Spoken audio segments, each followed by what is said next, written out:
The wind howled outside, rattling the old windows of Michael's modest house as he gently pulled the covers over his 6-year-old daughter, Ava. She clutched her stuffed puppy, her sleepy eyes fluttering shut. "Good night, sweetheart," he whispered, brushing a strand of hair from her forehead. The weight of exhaustion bore down on him. 2 jobs, endless bills, and the ever-present anxiety of trying to give Ava a life worth living. Just as he turned off the bedside lamp, a sharp knock echoed through the house. Michael frowned, glancing at the clock. Nearly midnight. His first instinct was to ignore it, assuming it must be a mistake. But then the knock came again, louder, more urgent.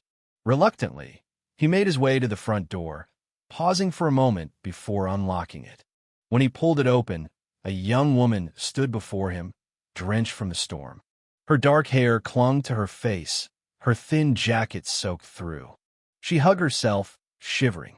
"Please," she said, her voice barely audible over the wind. "I just need a place to stay for the night." Michael's grip on the doorframe tightened. A stranger was always a risk, especially with Ava asleep in the next room. But when he looked into her eyes, he saw something that overpowered his caution, a raw, unfiltered desperation. He knew that look. He'd seen it in the mirror once, back when he had lost everything. With a sigh of resignation, he stepped aside. "Come in," he said. She nodded, stepping into the warmth of the house, leaving a trail of rainwater behind. Michael handed her a towel and one of his old hoodies, the fabric soft and worn with time. "Bathroom's down the hall," he said. She nodded gratefully and disappeared into it. He exhaled, running a hand through his hair, unsure why he'd open his door.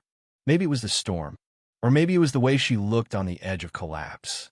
When she returned, she looked smaller in his clothes, but there was a faint trace of warmth in her face now. He poured 2 cups of tea and set one in front of her at the kitchen table. They sat in silence for a while, the rain still lashing the windows. I left," she finally said, her voice hesitant. Her hands clutched the cup like it held her together. "He would have killed me if I stayed." Michael didn't ask for more. He didn't need to. The bruises on her wrist, the haunted look in her eyes, they told him enough. He understood what it meant to feel trapped, to feel afraid. He stood and pulled a spare blanket from a cabinet, draping it over the couch. "It's not much, but it's warm and dry," he said. "Thank you," she whispered. Later, as Michael peeked in on Ava, peaceful and unaware, he thought of his late wife. She had pulled him from darkness once, saved him when he thought he was beyond saving. Maybe now it was his turn to do the same for someone else. The smell of coffee and eggs pulled him from a light sleep the next morning.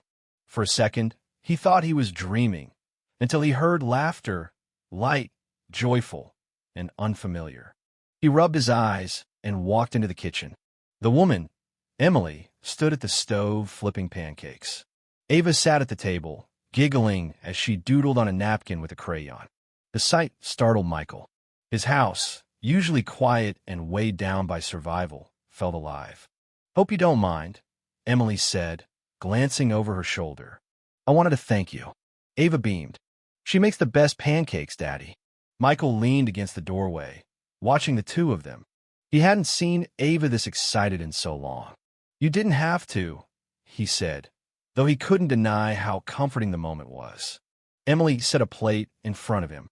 "I was thinking maybe I could stick around for a few days. Help out. Watch Ava if you need. Just until I figure out my next step."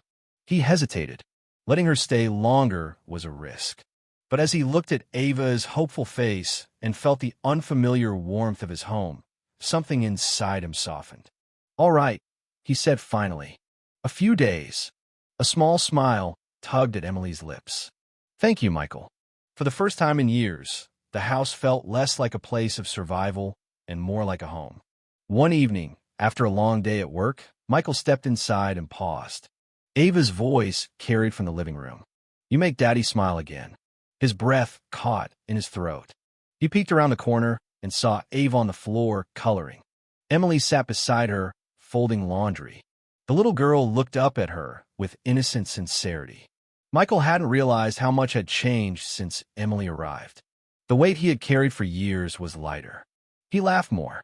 The house felt warm again. Emily smiled softly, tucking a strand of hair behind her ear. "I'm glad," she said, "but I should probably go soon. I don't want to overstay." Michael stepped forward. His voice was gentle but firm. "You're not intruding." Emily looked up, startled. Their eyes met. In that moment, he saw it. The fear of being unwanted, of never belonging. It was the same fear he had known since losing his wife. He sat across from her. "You don't have to go. You've given this house life again. You've given Ava someone to laugh with, someone to trust." He paused, the truth settling into his chest. "You belong here, Emily. With us." Tears welled in her eyes. "Are you sure?" Michael nodded.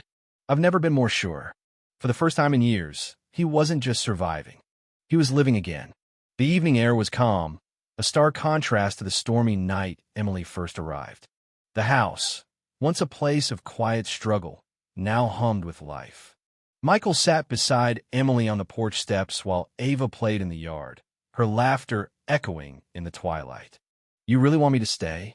Emily asked softly, her fingers twisting nervously. Michael turned to her, steady. "Not because I pity you, Emily. Because you've changed something. In this house. In me. Ava adores you. And so do I." Emily's breath caught, her eyes filling with tears. For so long, she'd been running, searching for a place to feel safe. And here it was, in a house she never expected, in a man just as lost as she had been. "I'd love to stay," she whispered. Before she could say anything else, Ava came running and wrapped her arms around Emily. "We're a family now." Emily laughed, pulling the little girl into her lap. Michael reached over and tucked a loose strand of hair behind Emily's ear. As the sun dipped below the horizon, casting a golden hue across the sky, Michael looked upward, heart full. He whispered a silent thank you, to fate, to kindness, and to second chances he never saw coming. For the first time in years, he was truly home.